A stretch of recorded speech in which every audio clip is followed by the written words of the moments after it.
To Chitra சமையல்.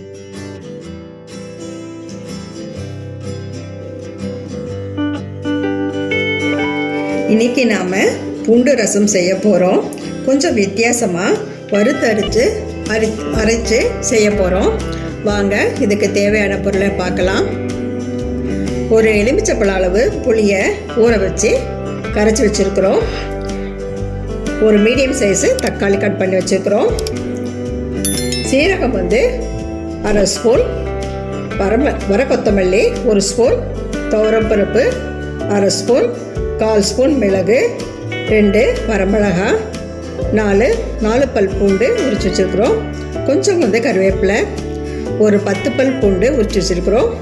சாம்பார் பொடி ஒரு 1/4 ஸ்பூன். ஃபஸ்ட்டு நம்ம வர கொத்தமல்லி, துவரம்பருப்பு, மிளகு, வரமிளகாய், பூண்டு, கருவேப்பிலை இதெல்லாம் வெறும் வடச்சட்டியில் வறுத்தெடுத்து மிக்சியில் போட்டு பொடி பண்ணி வச்சுக்கலாம். ஒரு அடுப்பில் ஒரு அடிகனமான கடா வச்சுருக்கிறேன். கடா சூரிய இடிச்சு இப்போ நம்ம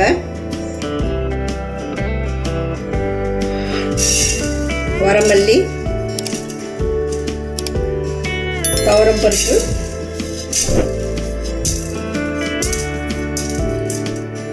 மிளகு,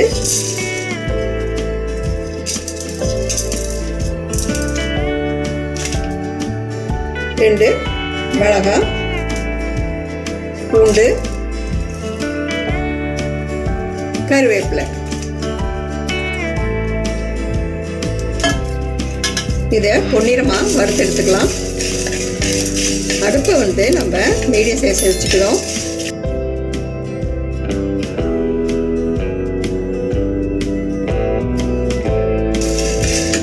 பருப்பு, கொத்தமல்லி, வரமிளகாலாம் செவந்து வந்திருக்கு.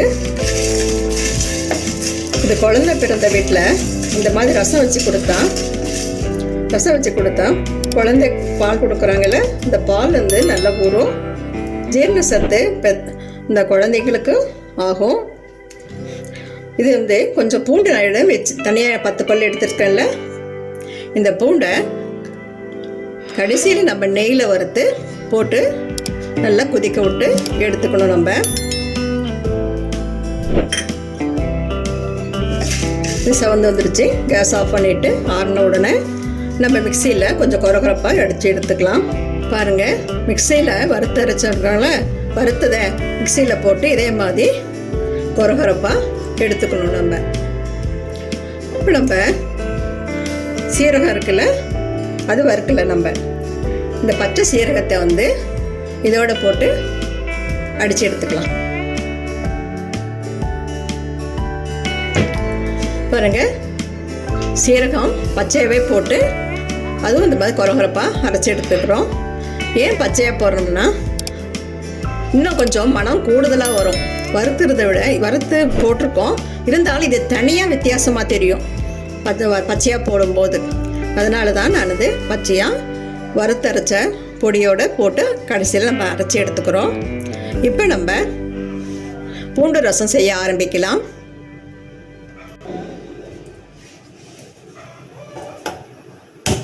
ஒரு அடிகனமான வடைச்சட்டியை நம்ம எடுத்துக்கிறோம். புளி கரைச்சிருக்கிறோம்ல, அதை நம்ம ஊற்றிக்கலாம்.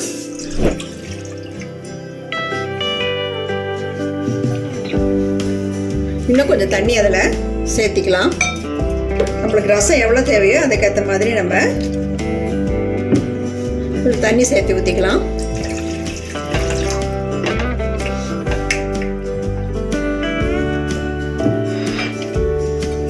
இதோட தக்காளி போட்டுக்கலாம். கேஸை ஹை ஃப்ளேமில் இருக்கட்டும். இது கூட பெருங்காயத்தூள் கொஞ்சம் போட்டுக்கலாம். ஒரு 1/4 ஸ்பூன் போட்டுக்கலாம். மஞ்சத்தூள் 1/4 ஸ்பூன் போட்டுக்கலாம்.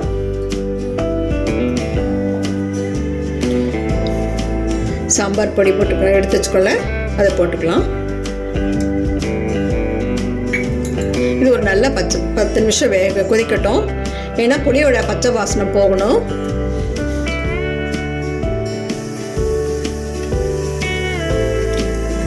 புளியோடைய பச்சை வாசனம் போயிடுச்சு.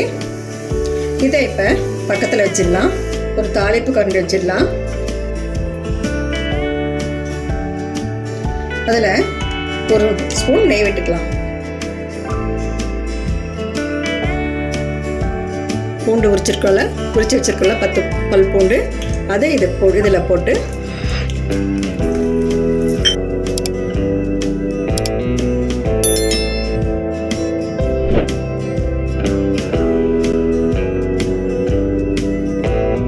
பூண்டெல்லாம் சேர்த்துக்கிட்டா உடம்பு குளிர்ச்சியாக இருக்கும். இதயத்துக்கு ரொம்ப நல்லது இது.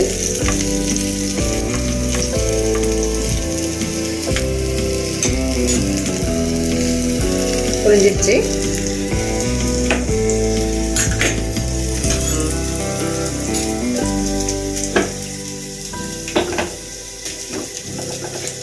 இப்போ இந்த புளிக்கரைசல் தக்காளி எல்லாம் இருக்குல்ல, அதில் நம்ம போட்டுக்கலாம்.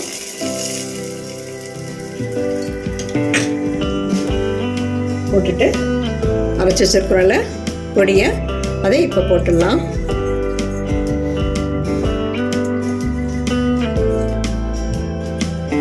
குழந்தை பெற்ற வீட்டிலலாம் பொண்ணுங்கள்லாம் நல்லா கொஞ்சம் நெய்யெல்லாம் சேர்த்துக்கும்.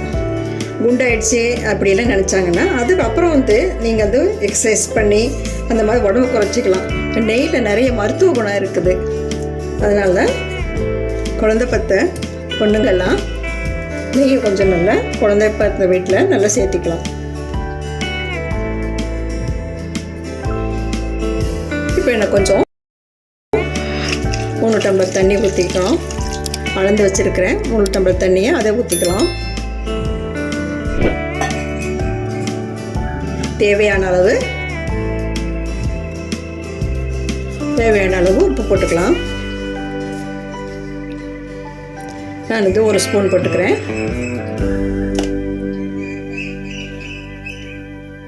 இது ஒரு 2 நிமிஷம் கொதிக்கட்டும். கொதித்து நல்லா நுரைச்சி வரும்போது நம்ம கேஸ் ஆஃப் பண்ணிடலாம்.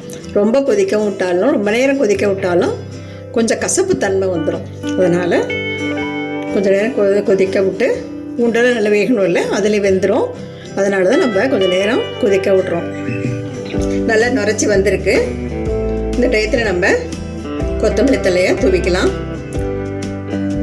இதுக்கு ஒரு தாளிப்பு நம்ம கொடுத்துக்கலாம். மல்லிகை கரண்டி வச்சுக்கிட்டோம். நெய் 1 ஸ்பூன் 1 ஸ்பூன் விட்டுக்கலாம். ரசத்துக்கெல்லாம் நெய்யில் தாளித்து செஞ்சிங்கன்னா ரொம்ப மணமாக இருக்கும். ரசம் சாப்பிடும் போதே இன்னும் டேஸ்ட்டு கொடுக்கும்.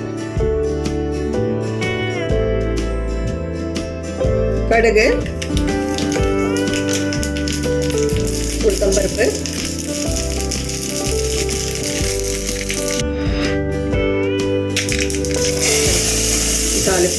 தாளிப்பில் போட்டுடணும்.